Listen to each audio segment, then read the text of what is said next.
हमारे घरों पे बुलडोजर तो मत चलाइए ना, हमारी कब्रों में तो हमें सुकून से सोने दीजिए ना। कल देश के माइनॉरिटी मिनिस्टर ने लोकसभा में खड़े होकर एक शेर सुनाया था कि मुझसे कोई बदगुमान न हो, तो मैं उन्हें एक शेर सुनाना चाहता हूँ। मैं आज जद पे हूँ तो इतना खुशगुमान न हो, चिराग सबके बुझेंगे हवा किसी की नहीं। नीतीश कुमार जी हो, चंद्रबाबू नायडू जी हो, चिराग पासवान जी हो, जयंत चौधरी जी हो, देवे गौड़ा जी हो, जीतन राम मांझी जी हो, सबको समझना पड़ेगा कि जब जंगल में आग लगती है तो न वो बरगद बचते हैं जो हवा को आंधी में तब्दील करते हैं, न वो बांस बचते हैं जो आपसी रगड़ से चिंगारी पैदा करते हैं। और मंत्री जी, मैं इस सदन में अलग ऐलान ये कहता हूं कि जब भी इस देश की जमीन पर लहू की जरूरत होगी, आपसे 2 कदम आगे इमरान खड़ा मिलेगा, ये मैं आपसे यकीन दिलाते हुए कह रहा हूं। जब आप इनसे सवाल पूछिए, बताइए 70 साल में आपने क्या किया है? ये हमसे 70 साल का हिसाब मांगने वालों, जो सरकार अपना चलाया हुआ 2000 का नोट 7 साल नहीं चला सकी, वो हमसे 70 साल का हिसाब मांगती है। सरकार ने नोटबंदी लगाकर देश की आम जनता की पेपर लीक करवा करके युवाओं की आंखों से नौकरी के सपने छीन लिए, अग्निवीर लाकर देश के जवानों की उम्मीदें छीन ली,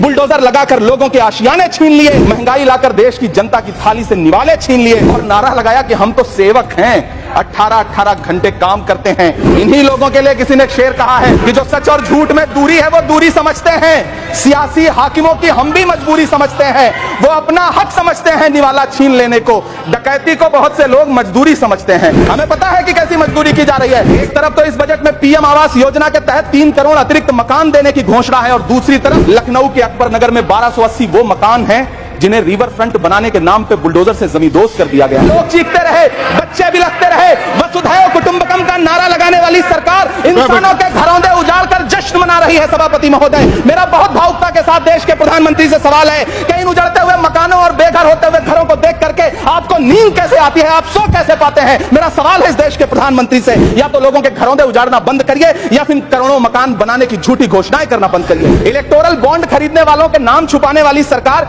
इन दिनों आम के ठेला लगाने वालों के नाम जानना चाहती है। मुझे तो होटलों, ढाबों या आम के ठेलों पर नेम प्लेट लगवाने वालों से पूछना है कि कभी खून की बोतल पर देखा है किसी का नाम लिखा हुआ?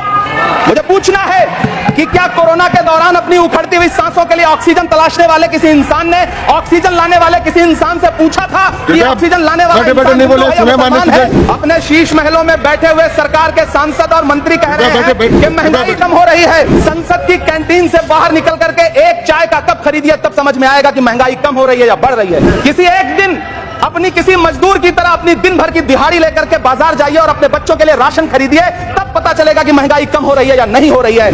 यहाँ बैठ करके बड़ी बड़ी बातें करना आसान है। ये चूनर धानी धानी भूल जाते, ये पुरवा की रवानी भूल जाते, जो आकर 4 दिन गांव में रहते तो सारी लंतरानी भूल जाते। किसानों से चिढ़ी हुई सरकार ने बजट में किसानों के एमएसपी की लीगल गारंटी नहीं दी, लेकिन याद रखिएगा, जो किसान का नहीं वो हिंदुस्तान का नहीं। मुझे वित्त मंत्री जी से पूछना है कि वो जो कुछ साल पहले 100 स्मार्ट सिटी बनाने का ढोल पीटा गया था, सुना है उस ढोल में पानी भर गया है, इसीलिए आपने उसका नाम बदल करके सिटीज ऑफ ग्रोथ हब्स रख दिया। अच्छा है, नाम बदलने का खेल खेलते रहिए, आपकी कई सरकारें तो इसी वजह से चल रही हैं। जिस देश में टमाटर 100 रुपए किलो बिक रहा हो, उस देश की वित्त मंत्री के पास बजट में महंगाई पर बोलने के लिए सिर्फ 10 शब्द है। ऐसा लग रहा है जैसे वित्त मंत्री महोदया ने बजट नहीं तैयार किया है, बल्कि प्रधानमंत्री जी की मन की बात का संकलन तैयार किया है। टूटा हुआ लश्कर का भरम देख रहे हैं और जिल्ले इलाही के करम देख रहे हैं। ताकत का नशा अक्ल पे हावी है तुम्हारी, तुम देख न पाओगे जो हम देख रहे हैं। 83 मिनट 71 बार थपथपाई गई मेज, 14,417 शब्दों का बजट भाषण, और उस बजट में अपने लिए राहत तलाशती मिडिल क्लास की हैरत ज़दा आंखें। इस सरकार को पढ़े लिखे लोगों से दिक्कत है सभापति महोदय, इसीलिए इस सरकार ने यूजीसी का बजट 66% कम कर दिया है। वित्त मंत्री महोदया ने इस बजट में महंगाई पर सिर्फ 10 शब्द बोला है। डीजल, पेट्रोल, आटा, चावल, दाल, सब्जी की महंगाई का तो कोई जिक्र ही नहीं। सावन चल रहा है तो प्याज और लहसुन का दाम पूछना तो शायद पाप होगा। मैंने तो यह भी सुना है कि वित्त मंत्री जी जो चीज खुद नहीं खाती हैं, उसके दाम से उनका कोई लेना देना नहीं होता। लेकिन इस बार बजट पेश करने के लिए पार्लियामेंट आने से पहले वित्त मंत्री जी ने दही और चीनी खाई थी। अब तो उनसे यह पूछा जा ही सकता है कि उन्हें दही, दूध और चीनी का रेट तो इन दिनों पता ही होगा। क्या उसे सस्ता करवाएंगी या नहीं सस्ता करवाएंगी? अगर पता है तो कृपया सस्ता करवाइए, क्योंकि इसी चीनी ने अमेठी में एक मंत्री महोदया का राजनीतिक कैरियर कड़वा कर दिया। बजट बैसाखी पर टिकी हुई सरकार का कुर्सी बचाओ बजट है। इस बजट में राज्यों के साथ, किसानों के साथ, नौजवानों के साथ, महिलाओं के साथ, देश के मिडिल क्लास के साथ अन्याय किया गया है और इस अन्याय का खामियाजा